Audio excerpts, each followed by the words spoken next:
Welcome to the Happier and Healthier podcast. I'm your host, Maria Marlowe, and this is a place where we don't rely on good luck or good genes for our health and happiness, but rather we create it with our thoughts and our actions each and every single day.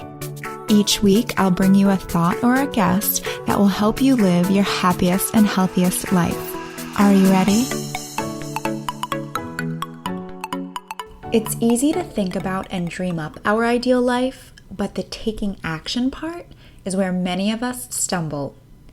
If you've ever set a goal that you can't seem to meet or are paralyzed with fear in some or even multiple areas of your life, this episode is for you. Life coach Lauren Handel Zander is joining me today to share some tips and advice from her book, Maybe It's You, Cut the Crap, Face Your Fears, Love Your Life. In my opinion, this book has truly the potential to be life-changing. If you actually do the exercises in the book, your life will change. Lauren is the co-founder and chairwoman of Handel Group, an international corporate consulting and life coaching company. Her methodology, the Handel Method, is taught in over 35 different universities and institutes of learning around the world, including MIT, Stanford Graduate School of Business, NYU, and the New York City public school system. She has spent over 20 years coaching thousands of private and corporate clients. Her no-nonsense approach is truly refreshing, and I think it's really the kick in the pants that many of us need to stop making excuses and to start truly living our healthiest and happiest life. So I hope you enjoy this interview with life coach Lauren Handel Zander. Lauren, thanks so much for being here. It's my pleasure. I'm obsessed with your book. It is so good. Seriously, I already bought a copy for my boyfriend, and I'm like, you need to read this. And I want to start giving it out as gifts to people because I feel like if you actually do the work and what you tell people to do in the book, their life can really change. Yeah, that is the exact point. It actually works. It really does work. I've been working it with thousands and thousands of people. I didn't write the book first, and now I'm going to go test it. I did all the work first and then wrote the book. So tell us, I literally felt like I was being life coached by you throughout the book while I was reading it. Tell us a little bit about the book and your work. Like, how did this book come to be? So first of all, it's really funny that I finally wrote a book, right? There's something funny about that because I've been teaching all this content and courses at universities, and I've been practicing and developing the method, honestly, for 20 years. It's a shout out to age, right? Because then you can really have accomplished something. So anyway, the method is really about how to break into your inner dialogue and to understand ourselves in a way so that we truly be true to ourselves. Like, what is true to ourselves? What is integrity? What is personal integrity? How do you keep a promise to yourself? Most people keep promises to everyone else and don't keep them to ourselves, right? And what's up with that, right? And then what's between you and even designing a life you love? Like, it's all in your head, you poor thing, my poor thing. And so basically what the book is a step-by-step process of how to get true yourself up in a brutally honest way. And there's so many examples and all of my stories, because I swear to God, I was my first guinea pig. And I was my first person who was 15 pounds overweight, right? Like, I was the problem, right? So the joke of maybe it's you is the tagline I've been using on myself. Maybe it's me, right? And then the minute I then cross out the maybe, and then I get it's me, then I can do something about all of it. Right. And so that's really what this is about. It's true self-help.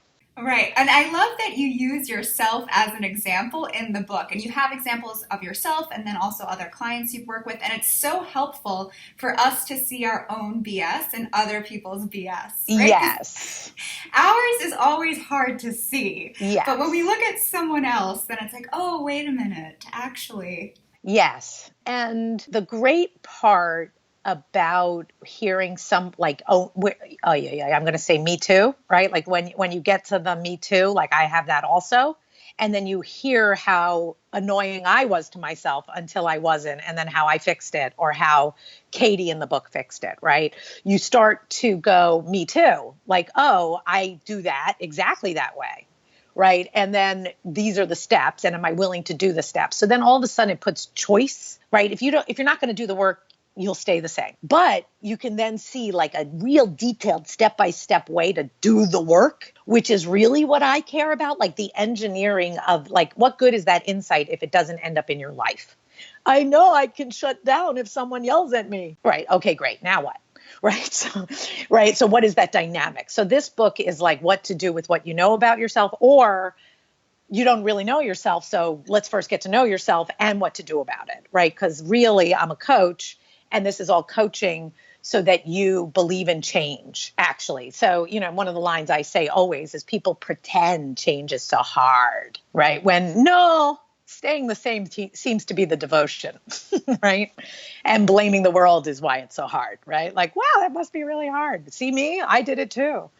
Right. So it's that whole context. Right. We all have our excuses. So I'm a big proponent of getting rid of the excuses and figuring out a way. And I know that that's a similar perspective you have. Yeah. And then you would really like it because you should snag all my, like the 7 different types of excuses, the 8 different ways we lie. Right. So because of all the work I've been doing, I really have done a lot of research and came up with funny language so that because the other thing I really think you have to have in order to go after yourself is a sense of humor. For sure. Right. Versus shaming, blaming, or even feeling bad. Right. Most people just feel bad about themselves. And I think feeling bad is dope, like a type of drug that numbs us out and actually sends us right to our vices. Right. So I love the humor. I have like 2 chapters left because I was actually trying to go through and do the work. Thank I have goodness. to tell you, the lying chapter, didn't like you on that one. I was like, oh man. So we'll get to that. But let's start in the beginning. So in the beginning, you have us really think about what are our desires and dreams and goals. Yeah. And you make the point that there is a distinction between saying I will and I am. Can you tell us about that? So language, we live in language, right? And we don't really, like it's we know we breathe, but when you start to focus on your breath, boy, you can really change yourself and even understand it. But most of the time you don't even focus on your breath. Like you don't even know you're breathing, right? So language has that kind of nature to it, right? You don't even know you're thinking and picking the words and that you're stuck in whatever you're saying to yourself, right? And so what happens is I make you write out your dreams in first person as if they exist now, right? And then what happens, it's a profound shift of understanding I am versus I will. Like I am healthy. Really? I am healthy? When I am healthy goes to a refrigerator, it doesn't have a lot of choice, right? When I will be healthy goes to the refrigerator, it can say tomorrow I'll eat the apple. Today I feel bad because my husband fill in the blank, and then I get to eat the bagel. Exactly. Right. We understand. So because I understand this so well, and I'm like, we're going to pin the tail on that donkey. Right. So that's what all of this gets you to confront how the wiring actually works and why you would say, one day, someday versus today. I always tell people that our words create our reality, and that's why it's so important to be very precise with them and very clear with them. Exactly what you just said. If you're the unhealthy person, you're the fat girl, you're the this, you're that, then yes, when you go to the refrigerator, you are going to eat the cake instead of the apple or the bagel instead of the apple. So just changing that perception of ourselves to what I am really changes our actions. Yep. So I love that. Yes. And then it also sets a person up to be able to hear their criminal inner dialogue, right? So the main thing I'm doing is breaking into your mainframe, right? So you really do have these dreams and desires, right? And your mind is actually accountable for having dreams and desires connected to your heart, connected to your body, right? Like, what are you doing over there? Right. And so if you don't take over with a vision, then you can't hear your negative inner dialogue yelling at you. Right. You can't but you have to have what it's committed to hear what it's screwing with. Right. And so if you never say the dream, then you never really hear how the voice in your head is your problem. And how I say that is that, so after you do the homework and start to do all this, for the first time in your life, you're separating yourself from your higher self. Your higher self just wrote those dreams, just told on you, just explained everything. And what we left on the paper is your lower self, right? All the excuses, everything that says why not, and why you have fears, and why it was because your mother wasn't really there for you when you were 9, right? And your father only fed you. And I'm like, what does that have to do with a 39-year-old today? And you're like, I still connect those dots. And I'm like, don't you really? Why don't you make a dream? And then why don't we see how that dream and that connection to that father story really, it needs to go, right? And so that you need what you're committed to and a deep emotional, profound relationship to it in order to hear the craziness in your head, which is devoted to being that little 13-year-old. Right. And what was interesting for me is when you did have us, so we wrote out the dreams and desires, and then we started thinking about the stories and the fears and all the things that hold us back. And you had us go back and rate, is this voice in your head being a chicken or is it being a brat? And you had us label it and name it, and it's funny. And I realized that there are so many areas in my life where I'm a chicken. And it's interesting because I wouldn't consider myself that. Like, I'm like, oh, I'm brave. Like, I went out, I started my own business. I do this, I do that, like independent woman. But then when I actually dug in, I was like, wow, I have all of this fear around all of these areas that's really holding me back. And it's until you do the work and you actually see your thoughts, you probably think you're fine and you're doing great. Yeah. Well, the reason I break life out into 12 different areas is because that people hide in the 3 they love, or the 3 that come natural to them. And then they run their life in their career, in their love life, and their body. But right, what happened to your family? What happened to even your sex life, like the quality, right? Like if you don't start to separate it out, you can't enhance or face your whole life. And you can just keep on being like, aren't I great because of these 2 things, these 2 areas. And then you become a workaholic. And then you really don't, right? Like, and then messes happen in the other areas. So let's talk a little bit about excuses. So you said that there are some common types of excuses. Can you tell us a little bit about them? Like, how do we catch ourselves when we're making an excuse? Because I think sometimes, and I see this all the time coaching people around food, is that they're viewing their excuses as facts. Absolutely. So how can we catch ourselves? First of all, you have a promise. Like, you actually make a promise and you organize. Like, if you don't have promises, like, I want to exercise 3 times a week, right? But you don't go Tuesdays, Thursdays, and Sundays at 8 a.m. Okay. So most people are loosey-goosey right there, right? Which then sets you up for excuses. Even that is designed for problems, right? Because then you're like hoping you'll have time, or right. And then you can see how the day goes, right? Which is all a bunch of setting yourself up for excuses. Okay. So one is have a real promise that you're keeping, and then organize your life around that, right? If you're not willing to do that, then your excuse is the premise that's coming to town.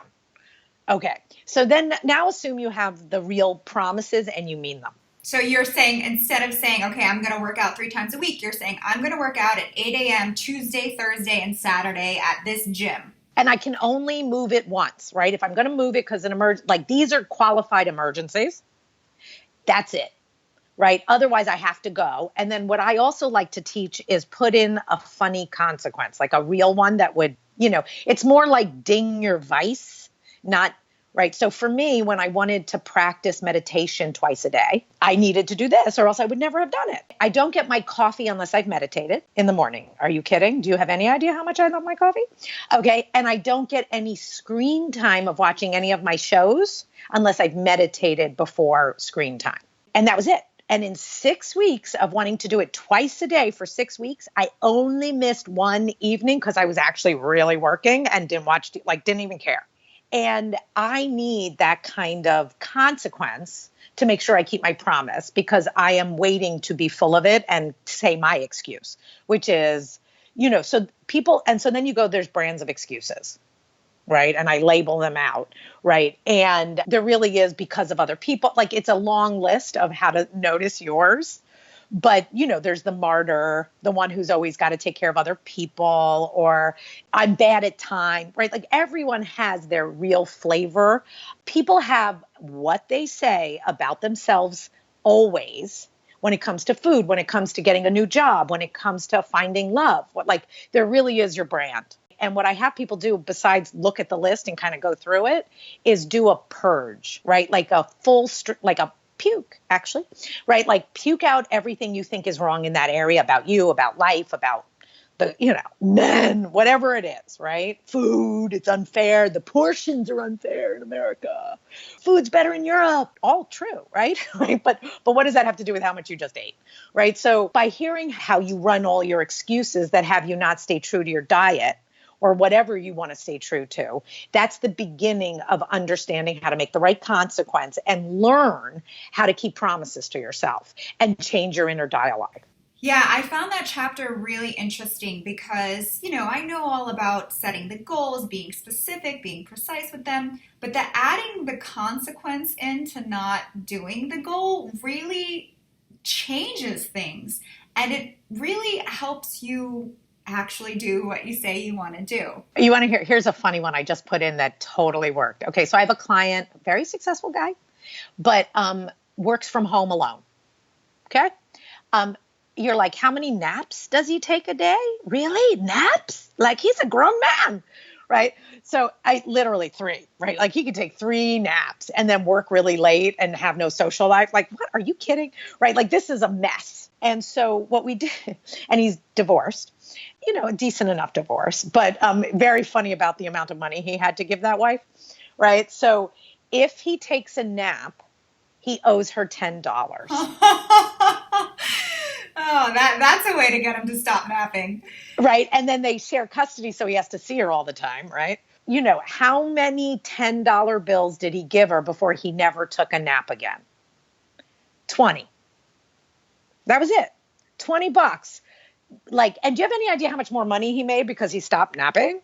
Right? Like it was like a brilliant thing to take out of his I can't help it. I get tired. I get confronted. It's hard what I do. Right? So all the excuses defend, go take a nap. Right? The minute you don't have the right to take a nap, then your mind actually has to do something different. Right? It can't be its habitual kind of interesting self. Right. And if you're doing that to yourself by putting in a promise and a consequence, you're causing yourself to develop integrity. And integrity is a verb, right? It's something you have or don't have. It's not a noun. Oh, I always have integrity. Really? Let me see what you promised you'd do today. It's only as good as your last minute. So I'm also teaching a very different way of relating to moment life.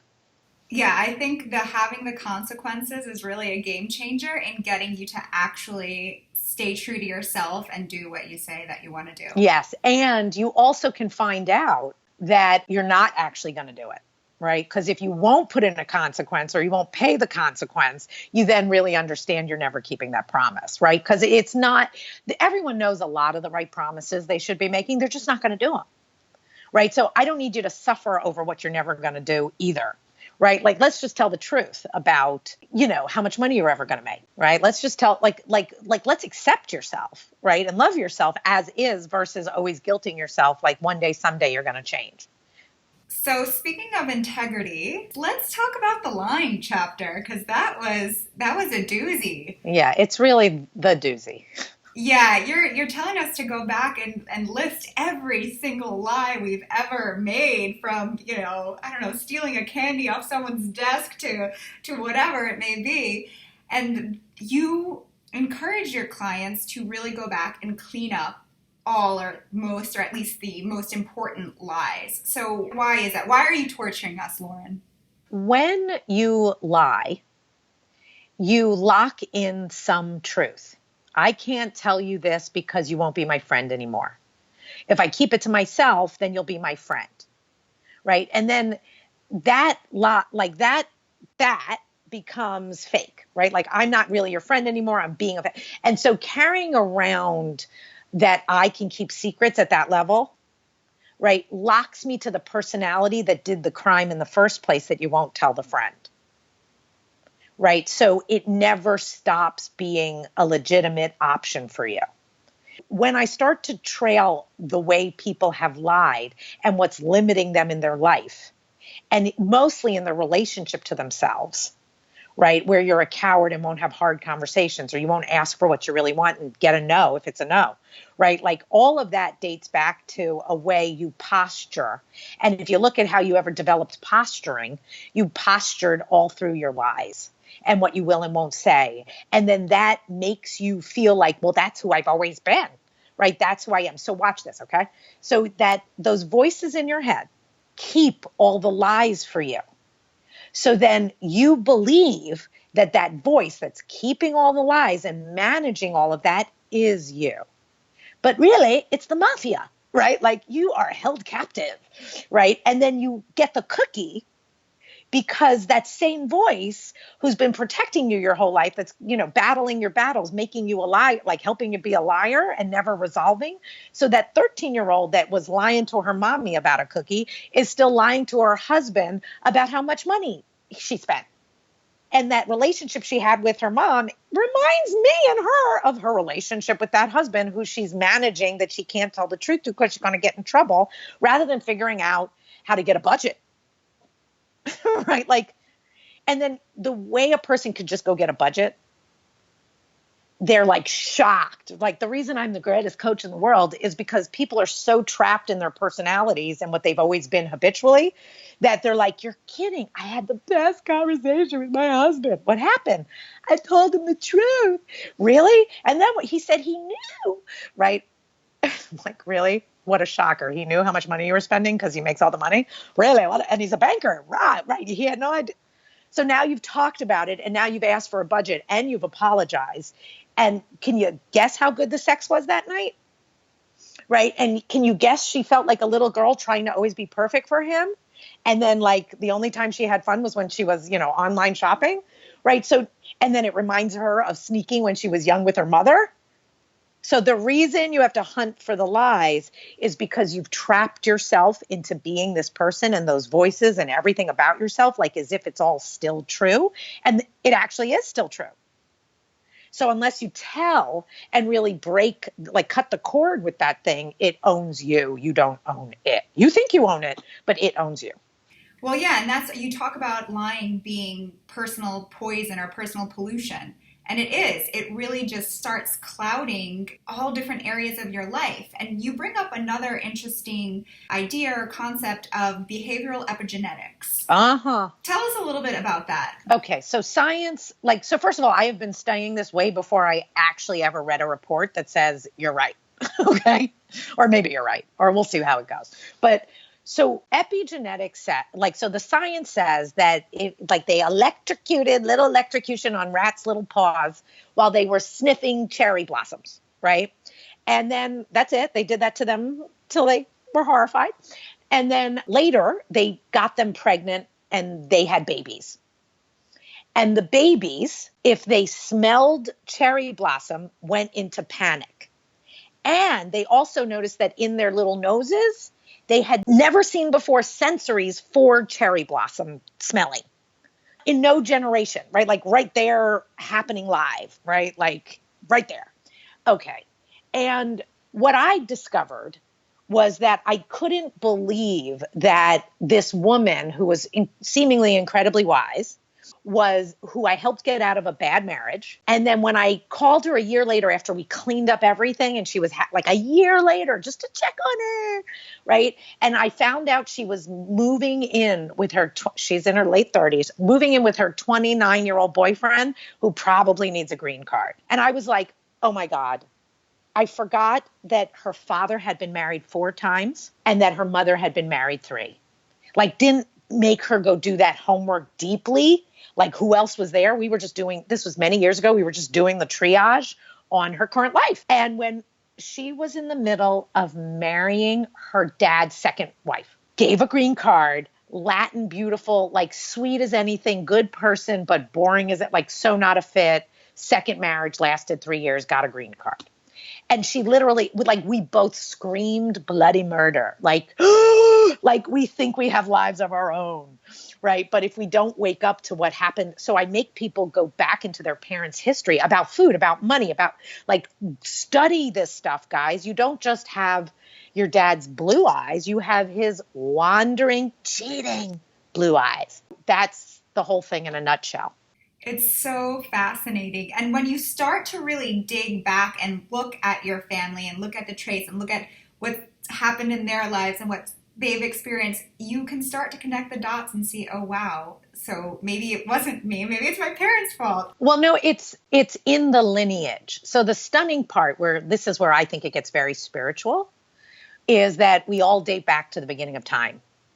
And we're the generation to heal the last generation. Like, so I think we're in charge of healing everything that is unknown and still in the, kind of the pollution in the water, right? And clean it up so that we can have great lives, and then our kids could have great lives. Like, my kids are in a very different destiny to be better than me based on how I rocked being better than my parents, not better as an insult, but like evolved, right? Like better iPhones, right? Like, we really do believe in better, better, better, right? And it's beautiful. It's evolution. And so understanding blocks lets you be brilliant about what evolution would be. So this woman, right? So you're like, well, what did you do for that girl? So she didn't. So we understood all the other partners and how the parents fell for them for real. And then we made a list of rules, like 10 commandments of who she's allowed to date and not allowed to date, that really understand the past and honor her desires. We put in a fail-safe, which is if she ever wants to get monogamous and serious with a guy, she has to call me.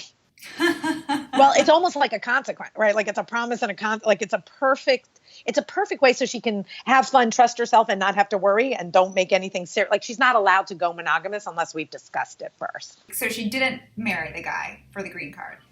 He didn't even get, one would say it was woo-woo, because I called her on a Monday, and he was supposed to be moving in by in 3 weeks from then into her apartment, and she stopped the whole thing. Wow. Like, she got it. She really got it. And she wasn't getting him agreeing. Like, she wasn't that person. And that it was like the Eppies. I call it the Eppies. She was having the Eppies. The Eppies? The Eppies. Short for like a compulsion, like the Eppies. So let's talk about dreams and goals here. So 2 questions for you. So one, well, I guess the first one you just kind of answered. It's like, once you figure out, okay, what is my set dream goal? How do you maintain that conviction over the long time and not get swayed by other people's opinions, by life, by all these other things, to kind of stay on that path? Yeah, that's a good question. Okay, so the first, simplest, best answer, and the only right answer, is you have the right promises and you keep them. So if you have a vision about dating, if you have you want to find love, right? Then how many minutes are you going to spend a day swiping? Or you want to get a new job and you want to get educated. So so once you make the right promise to go with the dream, every time you keep that promise, you're connected to the dream. Moodiness, right? Like what mood you're in, what people say, how it sways you, it can never stop you from keeping your promise. You can end the dream and go, you know what? I changed my mind. I don't care about building that business. You can stop something, but you can't start breaking promises. Right now, if you go, I'm breaking promises and I can't deal with my integrity, you might want to face you don't want the thing. But if you really do, you better have better consequences and someone holding your promises better. Keeping your promise, so for example, there was a woman in her 40s, never sold anything to television, never a writer, wanted to sell a television show. It took her 7 years. She kept her promise. This was the promise. She has to do 4 hours. She was a household, had a family, could take time, okay? 4 hours a day, 5 days a week. What did she do? 2 hours of writing, 2 hours of looking at things and reading, 1 hour of reading stuff and looking at stuff, and 1 hour making bold connections, right? And she had to do 5 a day. Tell someone they were great, any kind of LinkedIn, and 4 hours, right? And she sold her television show to Hulu, okay? It got made in Canada, but whatever, right? So she rocked it 7 years, but the promises would then change, but the 4 hours never changed. Right now she had to edit and she could do 4 hours. So she stayed in the promise. The consequence was the same, which was if she didn't do her 4 hours, she didn't get her glass of wine and her Swedish fish at night, right? That was her little treat to herself. And her husband would watch TV in bed. And so she could watch TV. She just didn't get a wine and a Swedish fish. And you go, over those 7 years, how many times did she break her promise?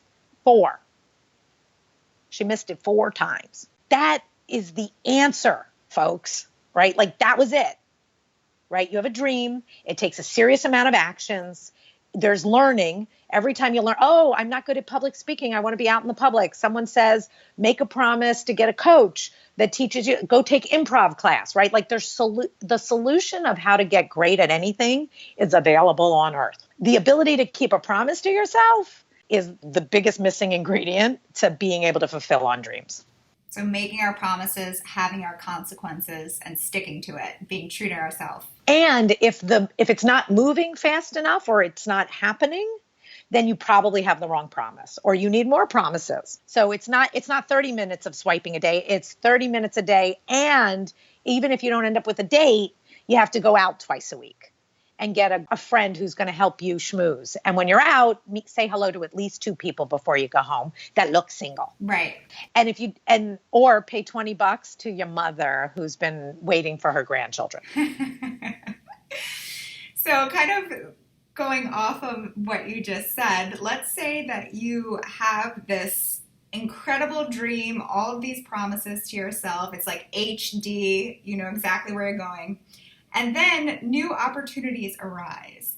How do you tell, or what questions do you ask yourself to figure out, okay, am I actually veering off of my path, and kind of using this new opportunity as an excuse versus is this a new opportunity that I never thought of that I would be open to changing my dreams for?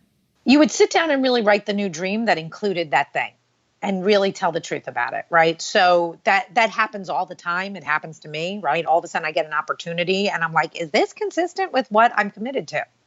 I had a big dream, right? The big dream was break into higher education and teach real life in education. All I was chasing was colleges, right? And then I got an offer to go into middle school and high school in New York City. And I was like, what? 12? 19, where am I?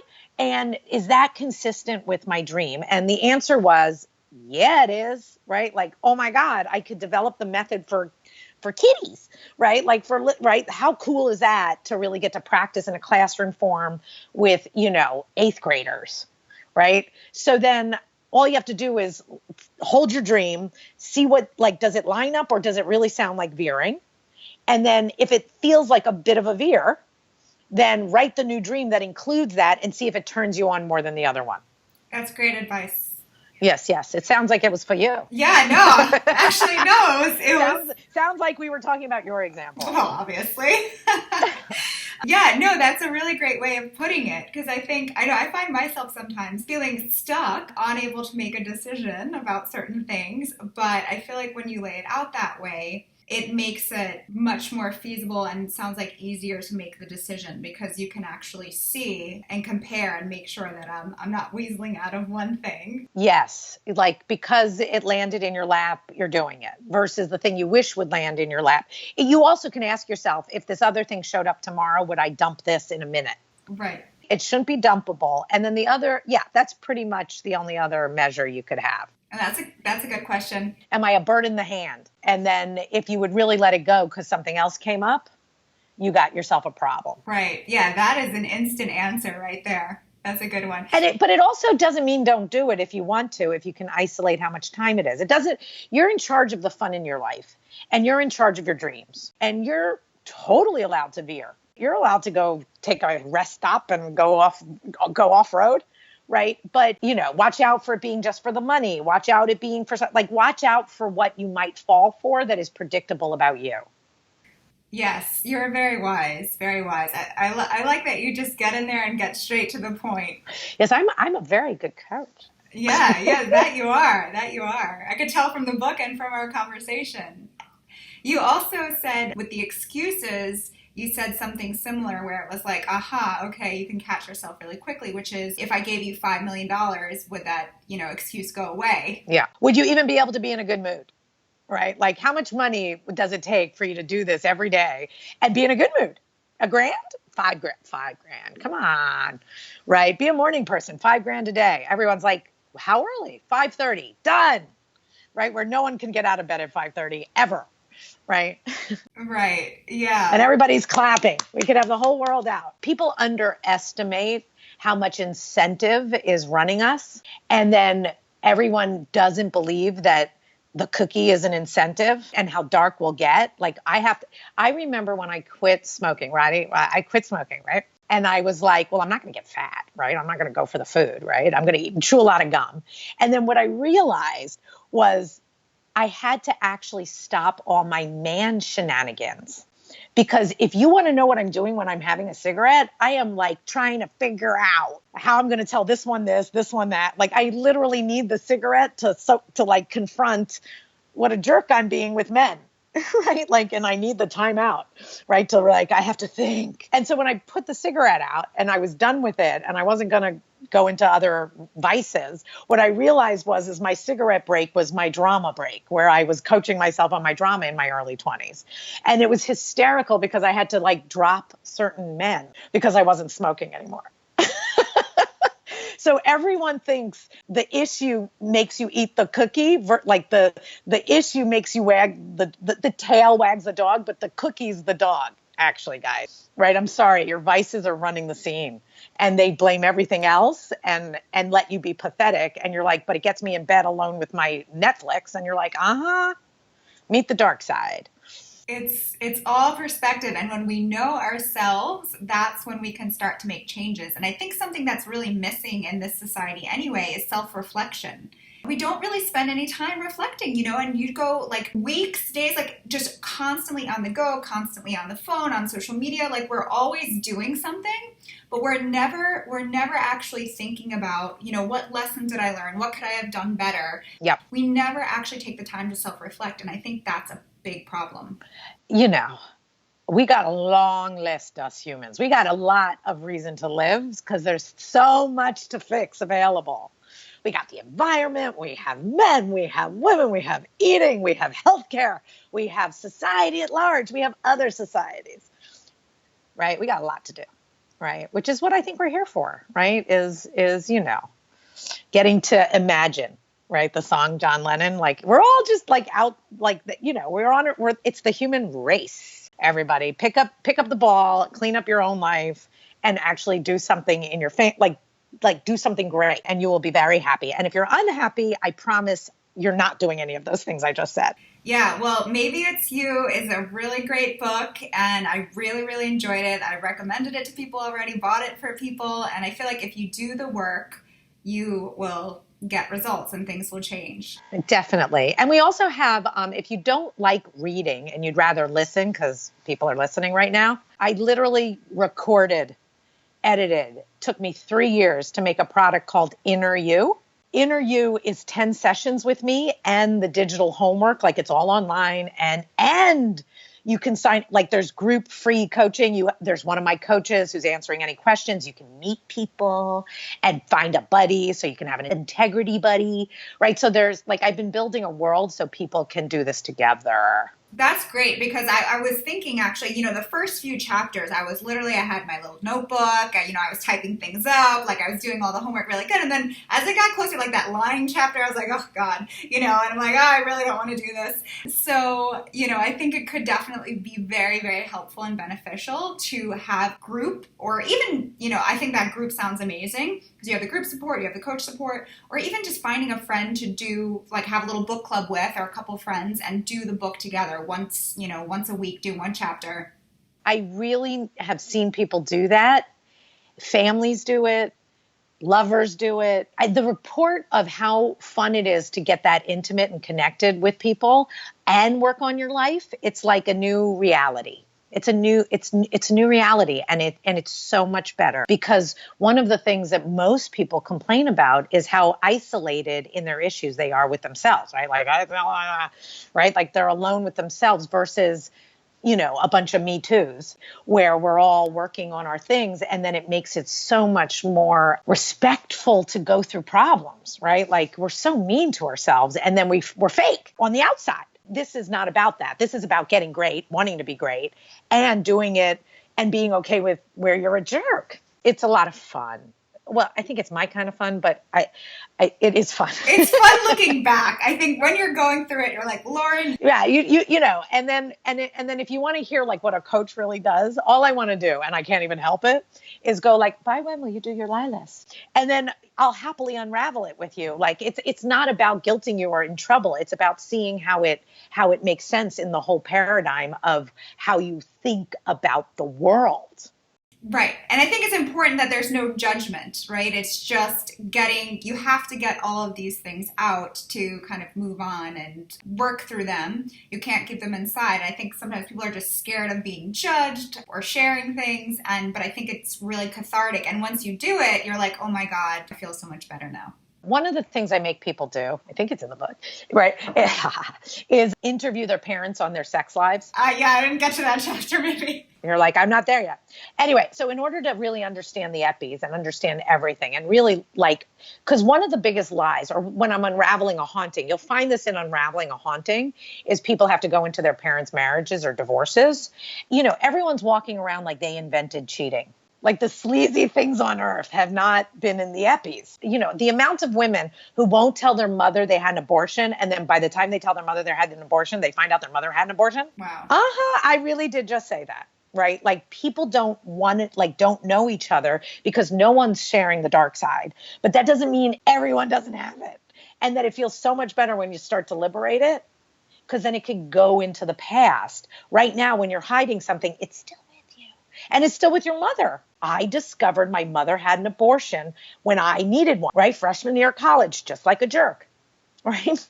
Right? Dum-dum. And then I either was going to call my mother and she's going to be the person that would, you know, pay for it and yell at me, or what she did was fly in and take care of me, right? And also share, you know, her life.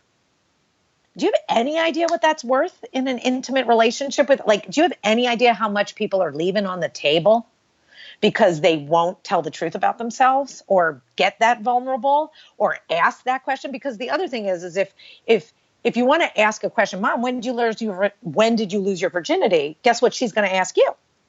When did you lose yours? Right? So come on.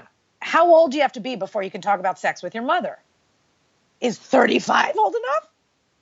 If you've had children, right? If you're living with your boyfriend, right? Like what's up with sex being such a taboo, right? Where we can't talk about it. Now, obviously there's good reason. See the Me Too movement, all different kinds of weirdness, but it's still because no one talks about it, in my opinion, and everybody's lying about it or hiding it or shaming themselves with it. Yeah. And just being in communication more, just sharing things does connect us more. And I'm sure you had a much deeper relationship with your mother after that, and a different relationship, different dynamic. I also felt a lot, no matter how old I was, I still didn't feel like a grown up with my mother if she didn't know everything and I couldn't know everything. She was still up on some fantasy pedestal and I was still a child. Right. And I'm always going to be her kid.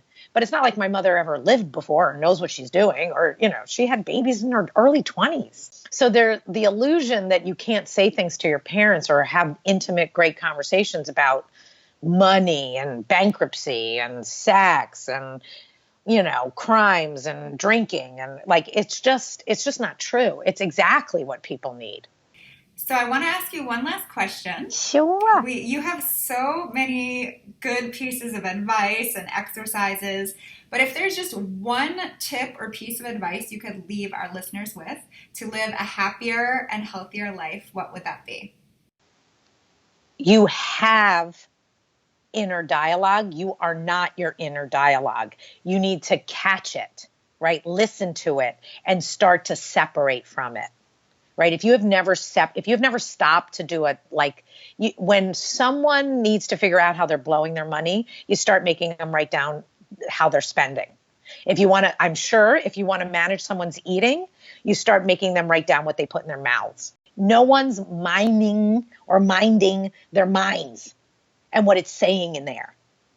And that's where all the pain's coming from. So if I only could get you to do one thing, it would be to separate and hear your inner dialogue for what it is, right? Like, just pick your body, pick one area at a time. Money. What do you always say about money? How do you feel about it? How do you feel about it when it's like, what is it saying in there? It has you. You don't have it unless you know it. And then if you know it, you know you can change it. So that's the whole little better get that, guys. Such a good piece of advice. Well, thank you so much. Once again, your book, Maybe It's You, is amazing. Where else can people find you? So handelgroup.com. We have newsletters, we have videos, we have things for free, we have events for free. We have everything you could ever want across the country.